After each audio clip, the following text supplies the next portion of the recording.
Deuxième phase du cours, nous allons parler ici des applications involutives. Quand dit-on qu'une application elle est involutive? Une application elle est involutive lorsque la composition de ces deux applications de la fonction est égale à l'inconnu de l'application.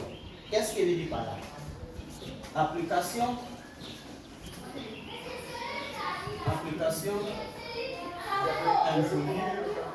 involutive. Définition.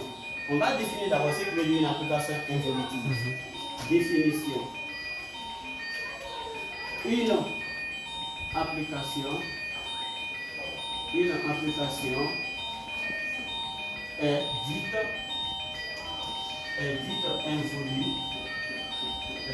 involutive si et seulement si la fonction f rond f de x est égale à x. Si la fonction f rond f de x est égale à x, nous disons que l'application elle est involutive. Donc c'est ainsi que nous allons évoluer. Donc une application est dite involutive si et seulement si f rond de f de x est égal à x. Donc pour prouver ceci, pour bien détailler ceci, on va l'accompagner par un exemple illustratif qui est là. Exemple, soit G est privé de 2 à R, x envers 2x plus 1 sur x moins 2. Montrer que l'application G est involutive. Pour montrer que l'application G est involutive, il faut comprendre que, comme la fonction dépend de G, on va alors faire appel à la forme explicite. Donc, solution. Montrons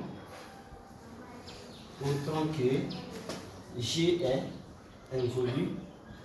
involutive. Donc la forme explicite de ça, c'est G de x égale à 2x plus 1 sur x moins 2. Donc pour montrer que G de x est une application involutive, il faut d'abord déterminer la composition de l'application G par lui-même. Donc quand je détermine ici la composition de l'application par lui-même, alors on dira que l'application là, elle est involutive. Donc qu'est-ce que veut dire par là? Ici, on a G de x, n'est-ce pas? Donc je vais ici.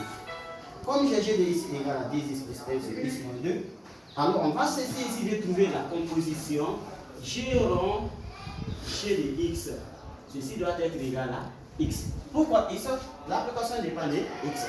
Mais si l'application dépend, regardez, si l'application c'était f rond f de y, ça veut dire que la fonction de départ, ce sera en fonction de y qui est égal à 2y, quelque chose comme ça.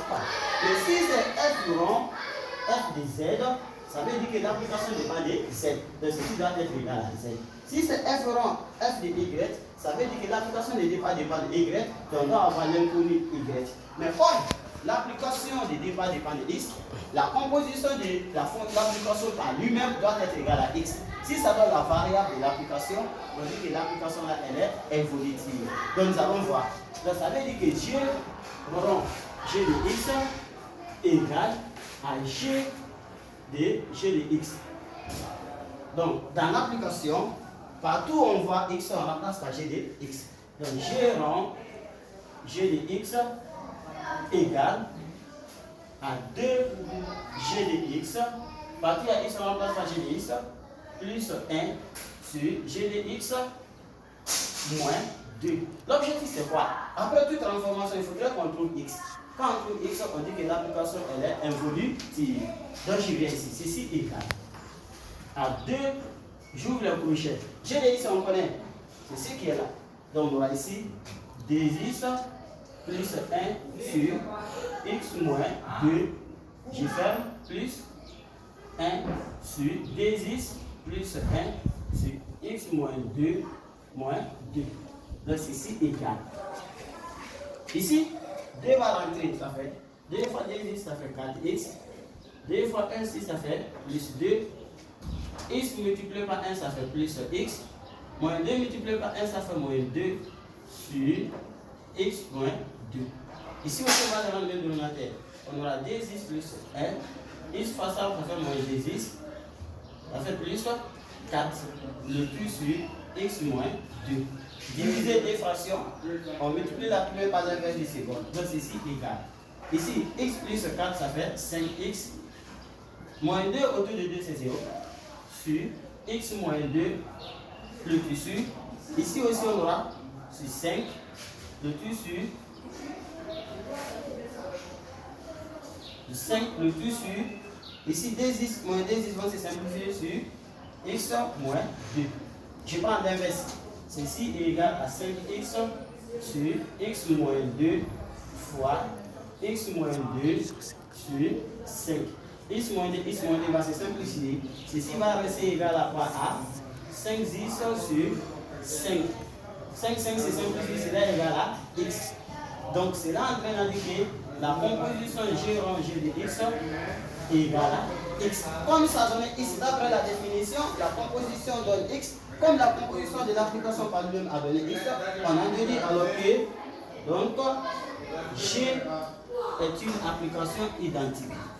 G est une application involutive.